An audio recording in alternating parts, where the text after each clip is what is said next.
Si ella firma esos papeles, se acaba todo lo que llevamos 15 años escondiendo. La voz de mi marido llegó clara desde la ventana de la cocina, mezclada con una risa nerviosa que no era la suya. Yo estaba parada en la acera de mi propia casa, con un sobre lleno de documentos en el bolso que, apenas una hora antes, me había parecido la mejor noticia de toda mi vida de casada. Y de golpe, sin moverme, sin decir una palabra, sentí que el suelo bajo mis pies ya no era tan firme como yo pensaba. Antes de contarles cómo llegué hasta ese instante, déjenme preguntarles algo. ¿Desde dónde nos están escuchando esta noche? Me encanta saber quién me acompaña mientras cuento esta historia. Ahora sí, vamos al principio, porque para entender lo que oí esa tarde, hace falta volver unas horas atrás, a la oficina de un abogado, con una taza de café frío sobre su escritorio y una carpeta que cambiaría mi manera de ver a mi propia familia. Me llamo Elena. Tengo 52 años y llevo 24 casada con Ramón. Esa tarde de octubre salí del despacho del abogado Óscar Ibarra con la sensación de llevar algo muy grande entre las manos, aunque físicamente solo cargaba una carpeta de cartón con el logotipo del bufete y un par de fotocopias firmadas. Óscar era un hombre tranquilo, de esos que hablan despacio porque saben que las palabras equivocadas en su oficio pueden costarle caro a la gente. Me había recibido con una sonrisa breve y directa, sin rodeos. Cristina ha decidido adelantar la donación, me dijo mientras acomodaba unos papeles sobre la mesa. Los 2 pisos de la calle Aurora y la cuenta que quedó a nombre de tu suegro pasarán a tu nombre, Elena, no al de Ramón, al tuyo. Recuerdo que me quedé mirándolo un momento, como si necesitara que repitiera la frase para creerla. Cristina era la hermana de Ramón, 5 años menor que él, una mujer que siempre había llevado las riendas del dinero de la familia, porque, según decía su padre, para eso estudió administración y para eso tiene cabeza.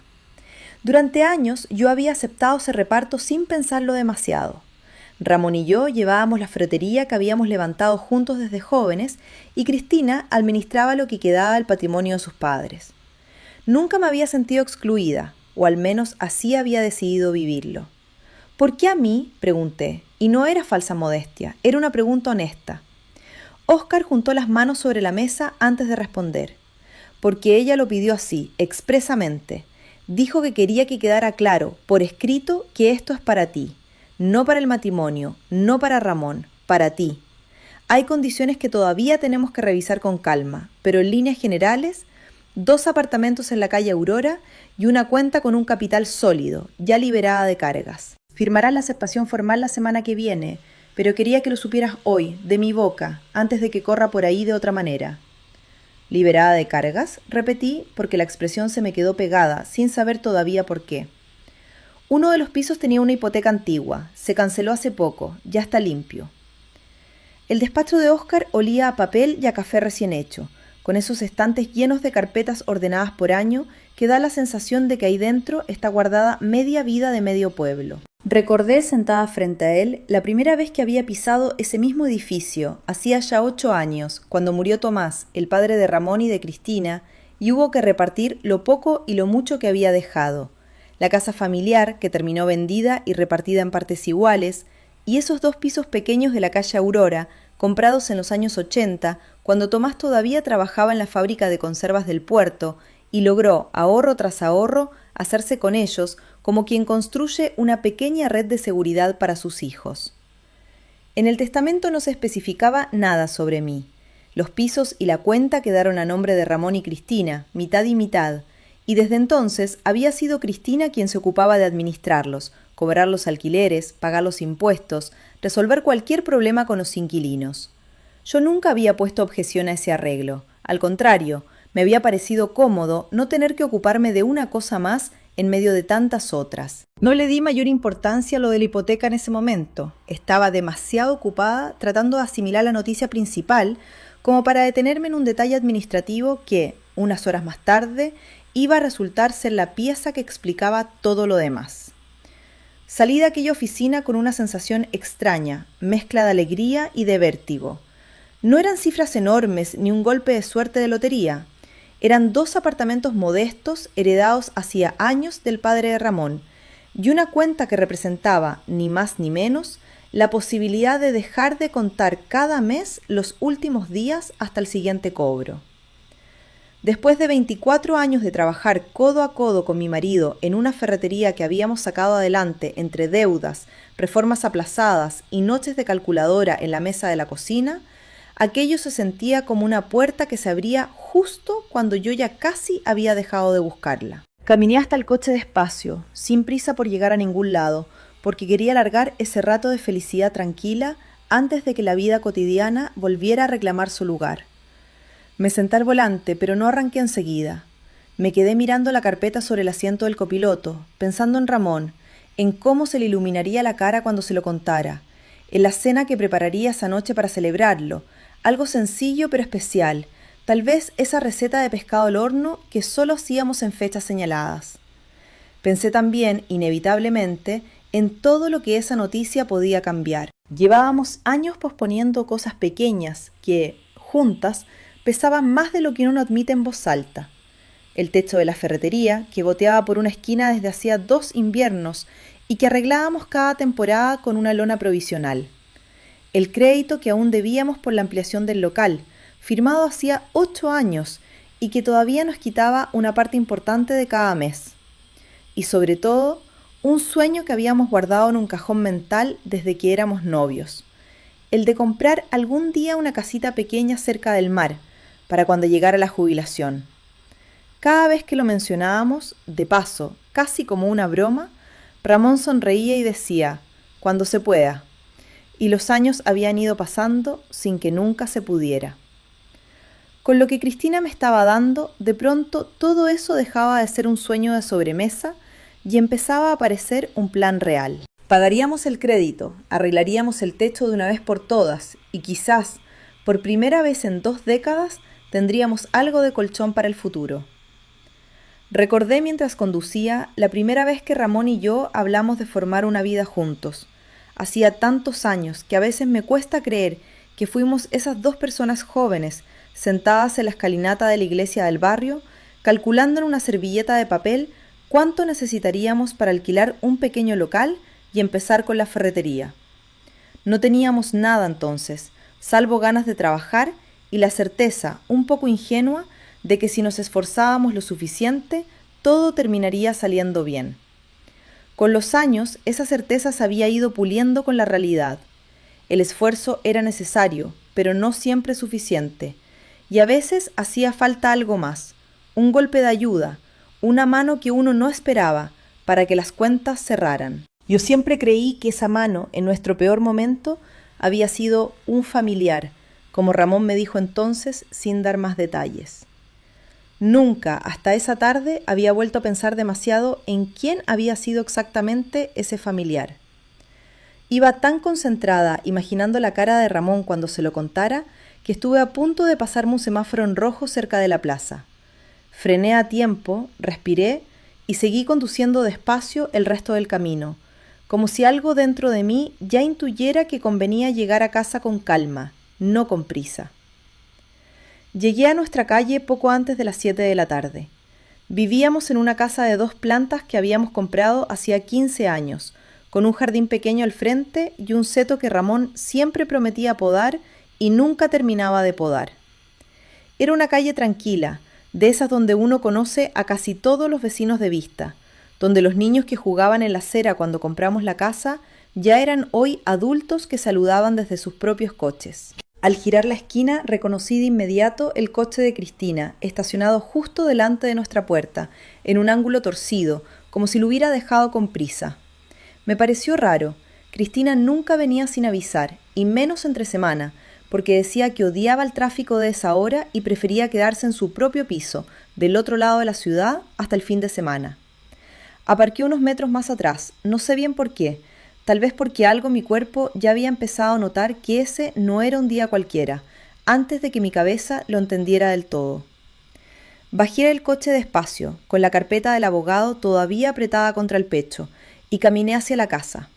La ventana de la cocina estaba entreabierta, algo que casi nunca ocurría porque a Ramón le molestaba el frío de la tarde y siempre insistía en cerrar bien antes de que oscureciera. Escuché su voz antes de llegar a la puerta. No gritaba, hablaba bajo, con ese tono que usaba cuando de verdad algo le preocupaba, muy distinto al que empleaba conmigo para hablar de la contabilidad de la tienda o de qué íbamos a cenar. Me detuve junto al seto sin podar, casi escondida, con el corazón latiendo de una manera que no reconocí como mía. Si ella firma sus papeles, se acaba todo lo que llevamos 15 años escondiendo, dijo Ramón. La respuesta de Cristina llegó más baja y solo alcancé a distinguir fragmentos. No puede enterarse así, Ramón, no de esta manera. ¿Y de qué manera querías que fuera?, respondió él, con una dureza que rara vez le había escuchado. Llevo años cargando con esto yo solo. Tú apareces ahora con la idea de regalarle los pisos como si eso lo arreglara todo. Sentí que algo se me cerraba en el pecho. Mi primera idea, la más simple y la más dolorosa, fue la peor que uno puede imaginar entre marido y cuñada, que hubiera algo entre ellos, algo oculto durante años, un secreto que ahora, con la donación, amenazaba con salir a la luz. No era una sospecha completamente nueva. Hacía tiempo que en la familia se comentaba, en voz baja, en esas conversaciones que se cortan de golpe cuando uno entra a la habitación, que Cristina mantenía una relación con un hombre casado, un tal Damián, dueño de una pequeña constructora en la zona, y que aquello llevaba coleando desde hacía años, con rupturas y reconciliaciones que nadie mencionaba delante de ella. Yo nunca había querido meterme en esa historia. Siempre pensé que era asunto de Cristina, de su vida, de sus decisiones, y que no me correspondía juzgarla. Pero ahora, parada bajo mi propia ventana, con esas frases sueltas flotando en el aire, mi mente empezó a construir una imagen que no quería tener. La de mi marido y mi cuñada compartiendo un secreto que me excluía a mí, precisamente a mí, la persona a la que estaban a punto de regalarle un patrimonio entero, como si aquello fuera, de alguna manera retorcida, una forma de pagar una culpa distinta a la que yo imaginaba. Quise entrar, lo confieso. Tuve el impulso de abrir la puerta y preguntar, sin rodeos, qué era exactamente lo que llevaban 15 años escondiendo. La mano se me fue sola hacia el bolso, buscando las llaves. Pero algo me detuvo, algo más fuerte que la curiosidad o el miedo. 24 años de matrimonio me habían enseñado que las primeras palabras que uno dice en caliente casi nunca son las que uno quiere que queden grabadas para siempre. Así que me quedé quieta, respirando despacio, escuchando, con la espalda apoyada contra la pared fría de la casa. No es solo el dinero, siguió Cristina, y esta vez su voz sonó distinta, más cansada que culpable. Es que si ella sabe la verdad completa, no va a entender por qué callamos tanto tiempo, va a pensar que la engañamos. Es que la engañamos, Cristina. De la manera que se mire, la engañamos. Escuché un silencio largo. Luego el ruido de una silla arrastrándose. Pasos. El grifo de la cocina abriéndose y cerrándose, como si alguien necesitara un segundo para ordenar lo que iba a decir. Yo seguía sin moverme, con la carpeta del abogado apretada contra el pecho, como si aquellos papeles pudieran protegerme de algo. Papá nunca lo supo, dijo Cristina, más bajo todavía, y mamá se llevó la mitad de esta historia a la tumba. Si ahora lo cuento todo, no solo se entera Elena, se entera todo el mundo. En ese momento tuve que apoyarme en el muro de piedra que separaba nuestro jardín del de los vecinos. Las palabras papá nunca lo supo y mamá se llevó la mitad de esta historia a la tumba no encajaban del todo con la idea de una aventura entre mi marido y su hermana. Eran palabras de otro tipo de secreto, uno más viejo, más enredado con la familia entera, no solo con los dos que hablaban en esa cocina. Sentí, por primera vez desde que había llegado a la casa, una pequeña grieta de duda en mi propia sospecha. ¿Estaba entendiendo bien lo que escuchaba o mi cabeza, asustada, estaba uniendo frases sueltas para armar la historia que más temía? Tú sabes que si esto sale a la luz, ella va a mirarnos distinto a los dos, dijo Cristina, y no quiero que eso pase, después de todo lo que ella ha aguantado sin quejarse. Debiste pensarlo antes de venir hoy con esta idea de la donación, respondió Ramón. Podríamos haber seguido así, sin remover nada. No podía seguir así, Ramón, ya te lo dije. Necesito cerrar esto. Escuché pasos que se acercaban a la ventana y por instinto retrocedí un paso, agachándome apenas detrás del seto. El corazón me latía tan fuerte que temí que pudieran oírlo desde adentro. Después de unos segundos que se sintieron eternos, los pasos se alejaron de nuevo hacia el interior de la cocina. Decidí no entrar todavía. Retrocedí despacio, sin hacer ruido, bordeando el jardín, y caminé hasta el final de la calle, donde había un banco frente a un pequeño parque en el que solíamos sentarnos años atrás cuando los dos éramos más jóvenes y todavía teníamos tiempo para sentarnos en un banco sin hacer nada, sin agenda, sin la tienda esperando ser abierta al día siguiente. Me senté ahí, con la carpeta sobre las piernas y el bolso apretado contra el estómago, tratando de poner en orden lo que había escuchado. 15 años. Esa cifra seguía repitiéndose en mi cabeza como un eco. 15 años atrás, Ramón y yo pasábamos por el peor momento económico de nuestro matrimonio. La ferretería casi cierra aquel invierno. Un proveedor nos había fallado, dejándonos con mercancías sin poder pagar. Un cliente grande, una constructora local, nos dejó a deber una suma que en ese momento nos pareció enorme y que tardamos años en recuperar solo en parte. Durante semanas dormí calculando cómo pagaríamos los sueldos de los 2 empleados que teníamos entonces, revisando facturas a la luz de la lámpara de la mesita de noche, mientras Ramón dormía, o fingía dormir, a mi lado. Recuerdo esas noches con una claridad que todavía duele un poco, y recuerdo también que, de un día para otro, el problema simplemente desapareció. Ramón llegó una tarde de primavera con la noticia de que había conseguido un préstamo de un familiar, sin decir de quién exactamente, y que ya estaba todo arreglado, que podíamos pagar a los proveedores y respirar tranquilos. Yo, agotada y aliviada, no pregunté más. En ese momento no pregunté más. Solo lloré de alivio en la cocina, la misma cocina desde donde ahora acababa de escuchar aquella conversación, y seguí adelante. Empecé a atar cabos sentada en aquel banco, aunque todavía sin pruebas concretas. Si Cristina había tenido una hipoteca sobre uno de los pisos, cancelada apenas hacía unos meses, según había mencionado Óscar, sin darle importancia, ¿no era posible que esa hipoteca tuviera algo que ver con aquel préstamo misterioso de hacía 15 años? ¿Y si lo que llevamos 15 años escondiendo no era una infidelidad entre Ramón y Cristina, sino algo relacionado con aquel dinero, con una deuda cruzada entre hermanos que yo nunca supe que existía y de la que quizás, sin saberlo, yo también había formado parte?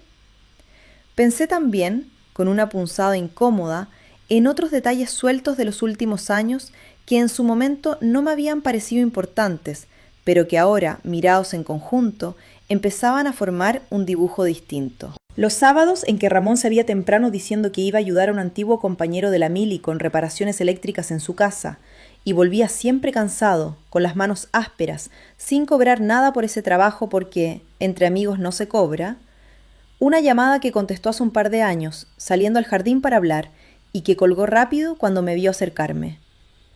Un sobre bancario que encontré una vez en el cajón de su mesita, con el nombre de un banco que no era el nuestro, y que cuando le pregunté me dijo que era cosas de la tienda, papeleo viejo, y yo, ocupada con 1000 cosas, lo dejé pasar sin insistir. Ninguno de esos detalles, por separado, significaba nada. Juntos empezaban a pesar.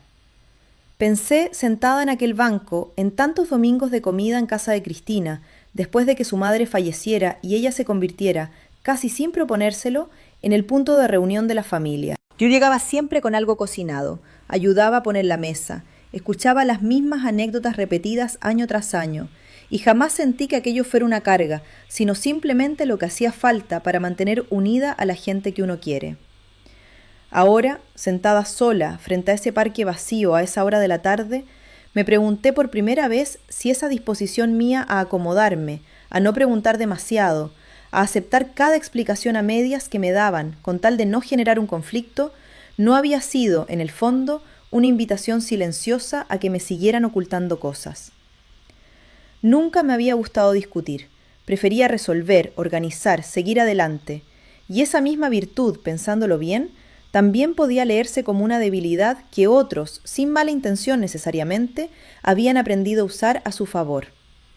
No tenía forma de comprobar nada esa noche, así que hice algo que quizás sorprenda a algunos. Entré a casa como si no hubiera oído nada. Cristina ya se había ido cuando llegué, su coche ya no estaba en la puerta, y encontré a Ramón sentado en la sala, con la televisión encendida en un volumen demasiado bajo para estar realmente viéndola, las manos entrelazadas sobre las rodillas, en esa postura que solo adoptaba cuando algo lo inquietaba de verdad.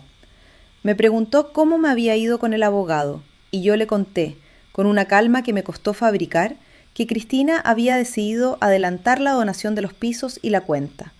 Observé su cara mientras hablaba. No hubo sorpresa, solo un gesto breve, casi imperceptible, de alguien que ya sabía la noticia y estaba esperando el momento de fingir que la escuchaba por primera vez.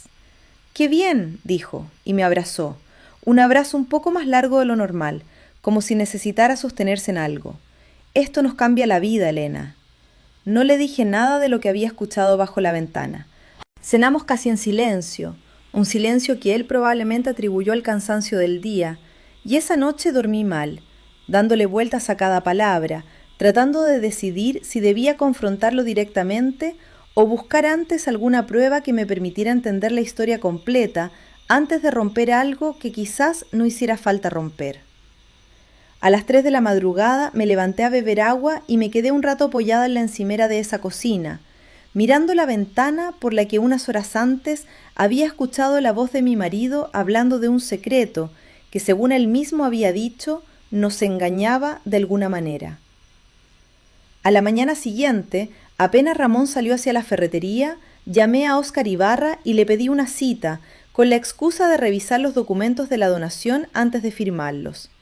En realidad quería preguntarle otra cosa. Me recibió esa misma tarde, entre 2 citas, con la misma calma de siempre. «Óscar, necesito que seas sincero conmigo», le dije sin sentarme siquiera. «¿Sabes si en algún momento, hace unos 15 años, mi suegro le prestó a Ramón una suma de dinero? ¿O si Cristina lo hizo?» El abogado se tomó un momento antes de responder, el tipo de pausa que en su profesión significa que la respuesta existe, pero necesita elegir bien las palabras. «Yo no llevaba entonces los asuntos de la familia, Elena, así que no puedo hablarte con certeza de esa fecha exacta, pero sí puedo decirte algo que sale en los documentos que estoy preparando. Uno de los 2 pisos de la calle Aurora tuvo, durante años, una hipoteca sobre él. Se canceló hace apenas 8 meses, y la persona que la pagó, según consta en los papeles del banco que me pasó Cristina, no fue ella». «¿Quién fue?» «Ramón». Me quedé callada un rato largo, sentada por fin en la silla frente a su escritorio, con las manos frías, a pesar de que la oficina estaba bien calefaccionada. Óscar, con la delicadeza de alguien acostumbrado a dar noticias que remueven vidas enteras, siguió explicando. El piso había quedado hipotecado hacía más de una década, cuando Cristina, atravesando un momento personal complicado, había necesitado una suma considerable de dinero de forma urgente. En ese momento su padre ya estaba mayor y no quería enterarse de ciertos asuntos de su hija, así que Cristina hipotecó su parte del piso sin decírselo a nadie de la familia, salvo a Ramón, a quien pidió ayuda para que el banco aceptara el trámite sin levantar sospechas dentro de la familia. «¿Y para qué necesitaba ese dinero?», pregunté, aunque una parte de mí ya sospechaba la respuesta. «Eso no me corresponde contarlo a mí, Elena. Es algo que deberías hablar con ella directamente. Yo solo manejo los papeles, no las razones detrás de ellos. Lo único que puedo decirte, porque consta en los movimientos bancarios que revisé para preparar la donación, es que los pagos mensuales de esa hipoteca durante los últimos 2 años salieron de una cuenta a nombre de Ramón, no de Cristina». «¿Los últimos 2 años? Pensé que la deuda tenía 15 años». «La deuda original sí, pero según los papeles se reestructuró varias veces a lo largo de los años, y en los últimos 2, quien más aportó para cerrarla del todo fue tu marido. De hecho, el saldo final se canceló con un pago considerable hace 8 meses, justo antes de que Cristina empezara a hablarme de adelantar esta donación». Antes de irme, Óscar añadió algo más, casi como quien no quiere quedarse con un dato guardado. «Hay otra cosa, Elena, que quizás también deberías saber, aunque no forma parte estrictamente de la donación. En los movimientos antiguos de la ferretería de hace 15 años figura un pagaré a favor de un tercero, un tal Ricardo Solana, por una suma que en su momento debió de ser un golpe fuerte para el negocio. Lo menciono porque el nombre coincide con un aval que Ramón firmó, según consta, 2 años antes de que ustedes necesitaran ese préstamo de Cristina. Ese nombre, Ricardo Solana, me devolvió de golpe a un recuerdo que había enterrado hacía tanto tiempo que casi lo había olvidado por completo. Ricardo había sido compañero de Ramón en la mili, un hombre simpático, siempre con un proyecto nuevo entre manos, que un año nos pidió a los dos que le avaláramos un crédito para abrir un taller de motocicletas. Ramón firmó sin decírmelo, convencido de que ayudar a un amigo era lo correcto, y cuando el taller de Ricardo quebró apenas 18 meses después, fuimos nosotros quienes terminamos respondiendo por una parte de esa deuda, justo en el peor momento posible para la ferretería. Hasta esa tarde en el despacho de Óscar, siempre había creído que nuestra crisis de aquellos años se debía únicamente a la mala suerte con un proveedor y un cliente moroso. Nunca antes había atado ese cabo con el préstamo de Cristina, y comprender de golpe que las dos cosas estaban conectadas, el aval imprudente de Ramón y el rescate silencioso de su hermana, me hizo ver que la historia que había vivido durante 15 años era en realidad más enredada de lo que cualquiera de los tres me había contado por separado. Salí de esa segunda reunión con más preguntas que respuestas, pero con una certeza que me devolvió algo de calma. Lo que había escuchado la noche anterior no hablaba con toda probabilidad de una traición romántica entre Ramón y Cristina, sino de un secreto de dinero, deudas y silencios acumulados durante 15 años. Eso no significaba que no hubiera dolor detrás, solo significaba que el dolor tenía otra forma, distinta a la que yo había imaginado bajo aquella ventana. Esa misma tarde, antes de volver a casa, pasé por la tienda de telas de Marisol, mi amiga desde los tiempos en que compartíamos mostrador y la ferretería, antes de que ella abriera su propio negocio. Necesitaba hablar con alguien que no formara parte de la familia, alguien que pudiera escucharme sin tomar partido de antemano. Le conté todo, desde la reunión con Óscar hasta la conversación escuchada bajo la ventana, y ella me dejó hablar sin interrumpir, doblando telas mecánicamente mientras yo desenredaba mis propios pensamientos en voz alta. Elena, una cosa es entender por qué mintieron y otra muy distinta es decidir si eso te alcanza para seguir confiando igual que antes, me dijo al final, sin dramatismo, como quien dice una verdad que lleva tiempo pensando. No tienes que decidirlo hoy, pero tampoco finjas que no pasó nada, porque eso sí que te lo vas a cobrar tú misma, más adelante, con intereses. Esa distinción se me quedó grabada durante los días siguientes. Entender no era lo mismo que aceptar sin condiciones. Decidí hablar con Ramón esa misma noche, pero no de la manera en que probablemente él esperaba, si es que sospechaba que yo había escuchado algo. Lo esperé en la cocina, la misma cocina desde donde había oído la conversación, con 2 tazas de café servidas, como hacíamos cuando queríamos hablar de algo serio sin que pareciera una pelea. Ayer, antes de entrar a casa, escuché parte de tu conversación con Cristina, le dije sin rodeos, mirándolo a los ojos. Escuché que hablaban de algo que llevaban 15 años escondiendo. Y hoy hablé con Óscar sobre la hipoteca de uno de los pisos. Quiero que me lo cuentes tú, con tus palabras, antes de que siga imaginando cosas peores de las que probablemente son. Ramón se quedó inmóvil un instante, con la taza a medio camino entre la mesa y la boca. Lo vi envejecer un poco en ese segundo, como les pasa a las personas cuando por fin sueltan algo que han cargado en silencio durante mucho tiempo. Pensé que ibas a preguntarme si tenía una aventura con mi hermana, dijo con una mezcla de alivio y vergüenza que sonó extraña junta. Lo pensé, sí, un segundo, parada allá afuera, lo pensé. Pero enseguida entendí que no era eso. Las palabras no encajaban. Y hay algo más que quiero preguntarte, antes de que sigas. Óscar mencionó un nombre, Ricardo Solana, el aval del taller de motos. ¿Tiene eso algo que ver con todo esto? Ramón cerró los ojos un momento, como si ese nombre le pesara todavía más que el de su hermana.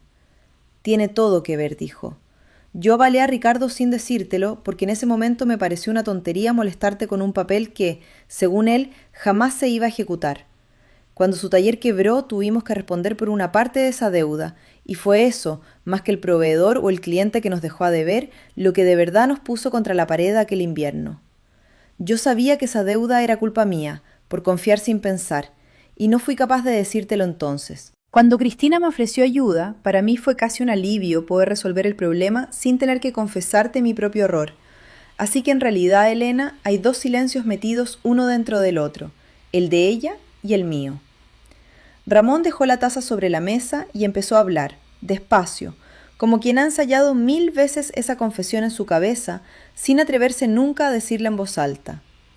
Me contó que 15 años atrás, mientras nosotros luchábamos por salvar la ferretería, Cristina había pasado por su propia crisis, una que nunca compartió con la familia. Se había involucrado sentimentalmente con Damián, entonces socio de un pequeño negocio de materiales de construcción, y juntos habían invertido buena parte de los ahorros de ella en un proyecto que terminó hundiéndose por culpa de una mala sociedad y de decisiones apresuradas. Cuando la relación y el negocio se derrumbaron casi al mismo tiempo, Cristina se encontró con una deuda que no podía pagar sin que sus padres se enteraran de en qué la había gastado, y menos aún sin explicar que el hombre en cuestión estaba casado. Acudió a Ramón, no a mí, porque temía mi reacción tanto como la de su padre, y le pidió ayuda para hipotecar en secreto uno de los pisos que ambos habían heredado, con la promesa de devolverle el dinero apenas pudiera reorganizarse. Y entonces, continuó Ramón con la mirada fija en la mesa, fue cuando ella, para agradecerme, me prestó a mí una parte del dinero que necesitábamos para salvar la ferretería. Fue casi al mismo tiempo, Elena. Yo la ayudé con el banco y ella nos ayudó a nosotros con el negocio. Nunca te lo dije porque en ese momento me pareció que contarte de dónde salía el dinero significaba contarte también lo de Cristina y Damián, y ella me pidió que no lo hiciera, que le diera tiempo. Después, con los años, cada vez se hizo más difícil decírtelo, porque cuanto más tiempo pasaba, más raro sonaba explicarlo. Y después, cuando ya la ferretería iba bien y podíamos pagar poco a poco, decidí que la manera de arreglar las cosas no era contarte una historia vieja que solo iba a hacerte daño, sino terminar de pagar esa deuda yo mismo, en silencio, hasta que no quedara nada pendiente. Escuché todo eso sin interrumpirlo, aunque por dentro algo se iba reacomodando de una manera distinta a como lo había imaginado en el banco del parque. No se trataba de un solo secreto, sino de una cadena. El error de Ramón con Ricardo, que él prefirió tapar en vez de confesar, el descate de Cristina, que a su vez escondía el suyo propio, y encima de todo eso, 24 años en los que yo había seguido adelante creyendo que conocía la historia completa de mi propia vida. Hasta ese momento había pensado que el defecto de Ramón era simplemente la costumbre de evitar los conflictos, dejar pasar las cosas, esperar a que se resolvieran solas. Ahora entendía que ese defecto tenía una raíz más concreta. Cada vez que él mismo se equivocaba, en lugar de asumirlo delante de mí, buscaba la manera de arreglarlo por su cuenta, en silencio, para que yo nunca tuviera que verlo fallar. Puede que lo hiciera por orgullo, puede que por miedo a decepcionarme, pero el resultado había sido el mismo. 2 décadas construidas, en parte, sobre reparaciones invisibles que yo nunca supe que hacían falta. Sentí muchas cosas a la vez. Alivio de que no hubiera una traición romántica entre ellos, pero también una tristeza distinta, más profunda, al descubrir que durante 15 años había vivido dentro de un matrimonio con una habitación cerrada que yo ni siquiera sabía que existía. Ramón me explicó que, desde entonces, había estado devolviendo poco a poco ese préstamo con dinero de la ferretería que yo creía que iba destinado a proveedores o a reparaciones, y que en los últimos 2 años había tomado además esos trabajos extra los fines de semana, esos sábados en los que decía ir a ayudar a un antiguo compañero con reparaciones eléctricas para terminar de cancelar la hipoteca del piso de Cristina antes de que ella decidiera, como finalmente hizo, ponerlo a mi nombre. ¿Por qué ahora?, le pregunté. ¿Por qué decide dármelo justo ahora, después de tanto tiempo? Porque terminó con Damián hace 1 año, definitivamente esta vez, y dice que quiere cerrar esa etapa de su vida limpiando todo lo que quedó a medias. Dice que tú fuiste la única de la familia que nunca le exigió nada ni la juzgó, aunque todos en el barrio sabían más o menos lo de Damián y ella siempre sintió esas miradas. Quiere agradecerte con lo único que tiene, las propiedades de papá. Pero no quería dártelas sin que la deuda estuviera saldada del todo, porque no quería regalarte un problema disfrazado de regalo. Me quedé en silencio, digiriendo cada pieza. Lo que en un principio había interpretado como una posible traición entre mi esposo y mi cuñada, resultó ser una historia de lealtades cruzadas, deudas de gratitud y silencios que, con buena intención, terminaron construyendo una distancia entre Ramón y yo que ninguno de los dos había reconocido del todo hasta ese momento. Y aún así, algo seguía sin cerrar del todo, porque una parte de mí no podía dejar de pensar en lo simple que hubiera sido, en cualquiera de esos 15 años, sentarse conmigo y contármelo, en lugar de decidir por su cuenta qué parte de la verdad yo merecía conocer. Ramón, no estoy enfadada por el dinero, le dije al fin. Estoy dolida porque decidiste, tú solo, qué podía yo saber sobre mi propia vida. Eso es lo que más me cuesta perdonar ahora mismo. No el préstamo, no los sábados trabajando a escondidas.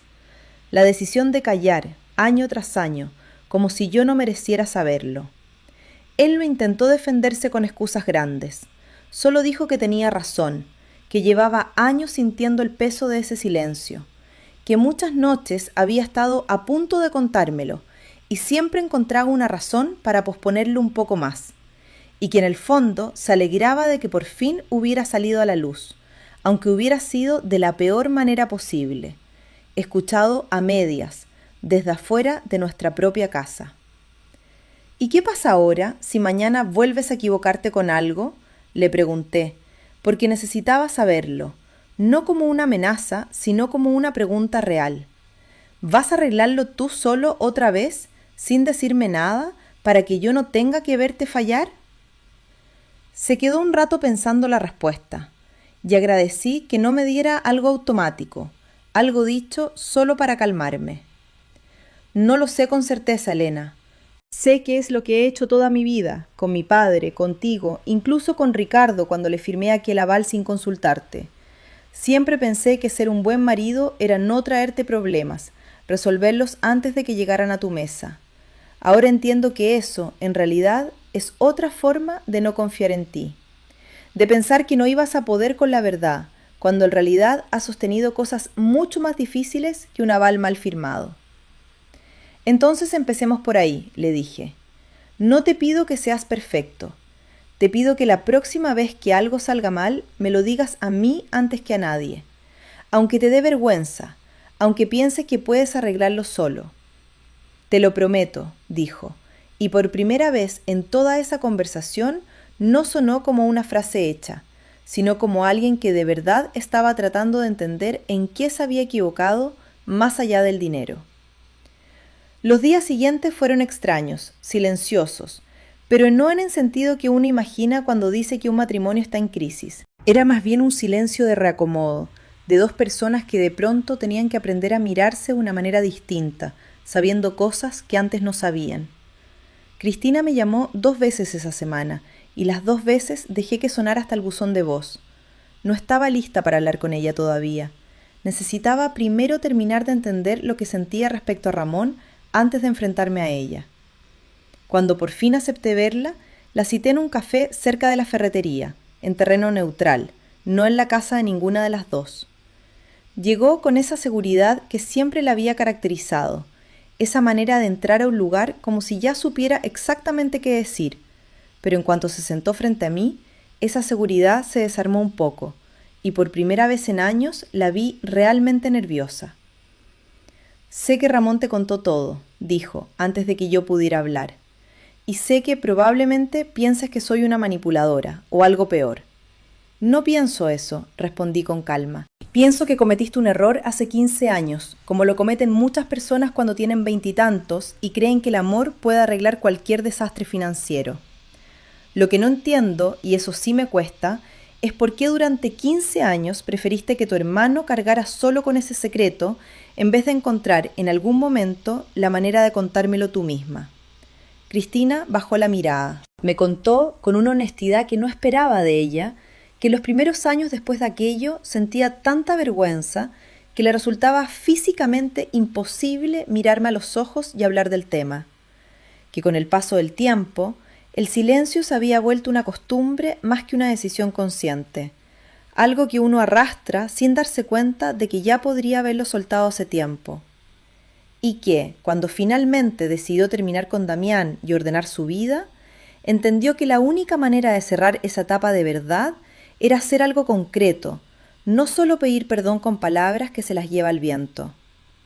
Por eso había elegido ponerme a mí, y no a Ramón, como titular de los pisos y la cuenta, porque sentía que yo era la única persona de la familia a quien realmente le debía algo, aunque yo no lo supiera hasta entonces. Le pregunté, ya con más calma que la primera vez que hablamos, cómo había empezado todo con Damián, porque hasta entonces solo conocía rumores sueltos, nunca la historia completa contada por ella misma. Cristina removió el café con la cucharilla un buen rato antes de responder. Lo conocí gestionando un pedido de materiales para un cliente de la administración de papá, dijo. Al principio era solo trabajo, después empezó a hacer otra cosa, despacio, sin que yo me diera cuenta de en qué momento cruzamos una línea que no debíamos cruzar. Él estaba casado, yo lo sabía desde el principio, y aún así seguía adelante, convenciéndome de que en algún momento las cosas se iban a ordenar solas. Nunca se ordenaron. Y cuando el negocio que montamos juntos se hundió, me quedé con la deuda, con la vergüenza, y sin él, porque en cuanto las cosas se complicaron de verdad, Damián volvió corriendo con su mujer y me dejó a mí sola con todo. ¿Y por qué seguiste con él tantos años más, si ya sabías cómo terminaba la historia la primera vez? Porque es más fácil quedarse en algo conocido, aunque te haga daño, que empezar de nuevo sin nada seguro, respondió, y en ese momento no supe si hablaba solamente de ella o si, sin querer, también estaba describiendo algo de mi propio matrimonio. No te lo doy para comprar tu perdón, me dijo, con la voz un poco quebrada. Te lo doy porque es tuyo. Ramón pagó esa hipoteca con años de trabajo extra que deberían haber sido para ustedes dos, para su casa junto al mar, para lo que fuera que ustedes quisieran, no para mí. Y tú sostuviste esta familia entera sin saber que una parte de tu esfuerzo estaba financiando en secreto un error mío. Lo mínimo que puedo hacer ahora es que las cosas queden claras y a tu nombre, sin dudas, sin letra pequeña. No lloré en ese café, ni ella tampoco. Fue una conversación tranquila, casi seca, de esas que dejan más alivio que lágrimas. Le dije que necesitaba tiempo, que aceptaba la donación porque legalmente ya estaba en marcha y porque pensándolo bien era justo que así fuera, pero que durante un tiempo prefería mantener cierta distancia con ella, no como castigo, sino porque necesitaba reconstruir la confianza desde cero, sin prisa, a mi propio ritmo. Lo entiendo, dijo, y me lo merezco. Tómate el tiempo que necesites. Con Ramón el proceso fue distinto, más lento, porque compartíamos casa, negocio y 24 años de costumbres que no se desarman de un día para otro. Le puse condiciones claras, no como una lista de exigencias, sino como algo que hablamos varias noches en esa misma cocina, con la ventana ahora bien cerrada. Nada de decisiones de dinero tomadas en solitario, por buenas que parecieran las intenciones. Las cuentas de la ferretería, revisadas juntos cada mes, sin excepciones, aunque eso significara sentarse una hora extra los domingos. Y los papeles de los pisos y la cuenta, firmados únicamente a mi nombre, tal como Cristina lo había planteado desde el principio, no porque desconfiara de Ramón para siempre, sino porque necesitaba, después de tantos años, tener algo que fuera solo mío, sin depender de que nadie más decidiera compartirlo o no. Ramón aceptó cada condición sin discutir. Creo que, en el fondo, llevaba tiempo esperando que alguien le pusiera límites, después de años de cargar solo con un peso que él mismo se había impuesto por una lealtad mal entendida hacia su hermana, una lealtad que, con el tiempo, se había convertido en una costumbre de callar, que terminó afectándonos a los dos, sin que él se diera del todo cuenta de cuánto. Pasaron unas semanas. El techo de la ferretería finalmente se arregló, esta vez sin que tuviéramos que pedir un nuevo crédito, con un albañil de confianza que Ramón contrató sin pedirme permiso, pero avisándome antes, como habíamos acordado. Uno de los 2 pisos de la calle Aurora, el más pequeño, decidí no alquilarlo enseguida, sino convertirlo en un pequeño taller, donde por fin pude retomar algo que había dejado guardado durante años, coser y arreglar ropa, algo que hacía de joven para ayudar en casa de mis padres, y que con el tiempo se había convertido apenas en un recuerdo, guardado entre facturas y horarios de la ferretería. No era un negocio grande, ni pretendía serlo, era simplemente un espacio que era mío, con llave propia, con horarios que yo decidía, algo que no dependía de ningún acuerdo familiar ni de ningún silencio ajeno. El otro piso lo dejamos alquilado tal como estaba, y con ese ingreso mensual empezamos a ahorrar, esta vez sí de verdad, para aquella casita cerca del mar que durante tantos años había sido solo una frase de sobremesa. No sé si algún día llegaremos a comprarla, pero por primera vez en mucho tiempo sé exactamente cuánto llevamos ahorrado, porque soy yo quien lleva esa cuenta, y eso, aunque parezca poco, para mí lo cambia todo. La mañana en que colgué el cartel de abierto en la puerta de ese pequeño taller, Ramón me acompañó, cargando una caja con hilos y telas que yo había comprado esa misma semana en la tienda de Marisol.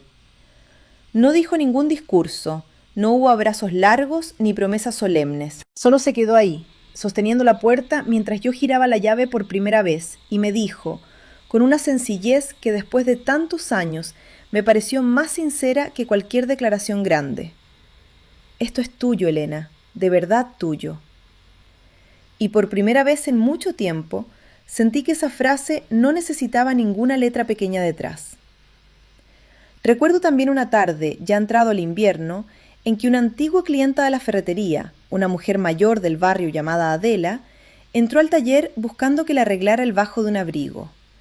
Mientras yo cosía, ella se puso a hablar, como suelen hacer las clientas que llevan años conociéndolo a uno, y en algún momento mencionó, sin mala intención, que siempre le había dado pena verme tan entregada a la tienda de tu marido, sin tener nunca nada que fuera solo tuyo. Le sonreí, y no le dije nada sobre toda la historia que había detrás de ese pequeño taller donde ahora estábamos sentadas, pero por dentro pensé que Adela, sin saberlo, había puesto en palabras exactamente lo que yo misma tardé 52 años en entender, que ayudar a los demás y desaparecer una misma dentro de esa ayuda son dos cosas distintas, aunque durante mucho tiempo a mí me hubieran parecido la misma.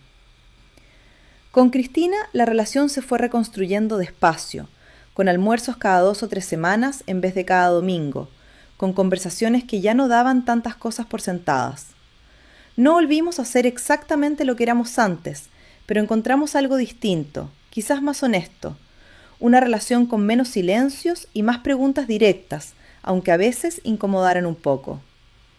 Marisol fue, durante todo ese proceso, una presencia constante, aunque discreta. No me daba consejos que yo no le pidiera, pero siempre estaba disponible para un café rápido entre semana o para escuchar 5 minutos por teléfono cuando algo me inquietaba antes de hablarlo con Ramón. Una tarde, mientras doblábamos telas en su tienda, me dijo algo que también se me quedó grabado. No se trata de que Ramón sea perfecto de ahora en adelante, Elena. Se trata de que, cuando se equivoque otra vez, porque se va a equivocar, tú ya sepas que puedes confiar en que te lo va a contar a tiempo. Esa frase, más que cualquier otra, resumió para mí lo que en realidad había cambiado entre nosotros. No la ausencia de errores futuros, sino la certeza de que ya no tendrían que esconderse durante 15 años para salir a la luz. Un sábado, unos meses después de todo aquello, Cristina se apareció por el taller sin avisar, cargando una máquina de coser antigua que había sido de su madre y que llevaba años guardada en un trastero. Pensé que te haría más sentido a ti que a mí, dijo, dejándola sobre el mostrador con cuidado. Nunca aprendí a usarla. Tú sí sabrías. La acepté, y ese pequeño gesto, más que cualquier disculpa larga, fue el que finalmente me hizo sentir que podíamos empezar a construir algo nuevo entre las dos. Ya no como cuñadas que se toleran por costumbre, sino como dos mujeres que habían decidido, cada una a su manera, dejar de cargar solas con los problemas de toda la familia. También hubo, en esos primeros meses, momentos menos amables. Una tarde, revisando juntos las cuentas de la ferretería como habíamos acordado, Ramón propuso comprar una partida grande de herramientas a un precio muy por debajo del mercado, ofrecida por un proveedor nuevo que ni siquiera tenía factura formal. Antes, probablemente, lo hubiera resuelto solo, convencido de que un buen negocio no necesita tantas preguntas. Esta vez se detuvo, me miró y dijo: «Esto no me convence del todo, pero antes de decir que no, quiero saber qué piensas tú». No fue una gran declaración de principios, fue apenas una frase de 2 segundos en medio de una tarde de domingo cualquiera.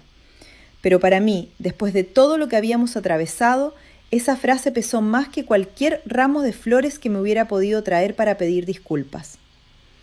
Con el paso de los meses, el taller empezó a tener clientas fijas, la vecina de la esquina que necesitaba arreglar los bajos de unos pantalones, una madre joven que quería que le entallara el vestido de una boda, incluso Marisol, que a veces me mandaba clientas de su propia tienda cuando alguien necesitaba algo que ella no podía resolver con la máquina de su local. No era un negocio que fuera a hacernos ricos, pero cada tarde que pasaba ahí, con la puerta cerrada solo por mí y la luz entrando por la ventana que yo misma había elegido dejar sin cortinas, sentía algo que no había sentido mucho tiempo, que ese espacio y las decisiones que se tomaban dentro de él me pertenecían por completo.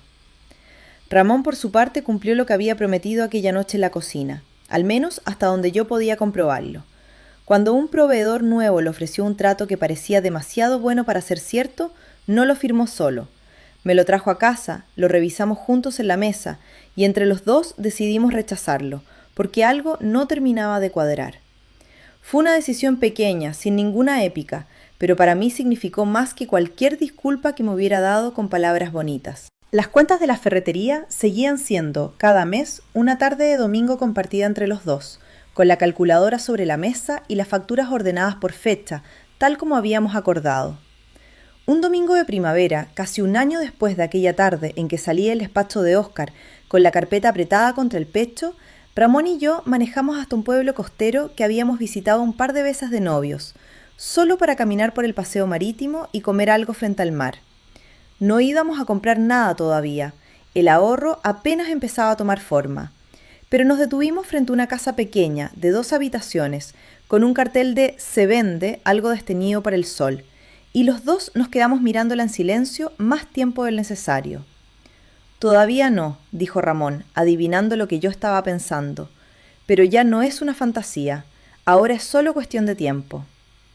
«Ya no es un cuando se pueda», le contesté, «ahora es un cuando decidamos que ya se puede». Es distinto. Él sonrió, y por primera vez en mucho tiempo esa sonrisa no tuvo nada escondido detrás.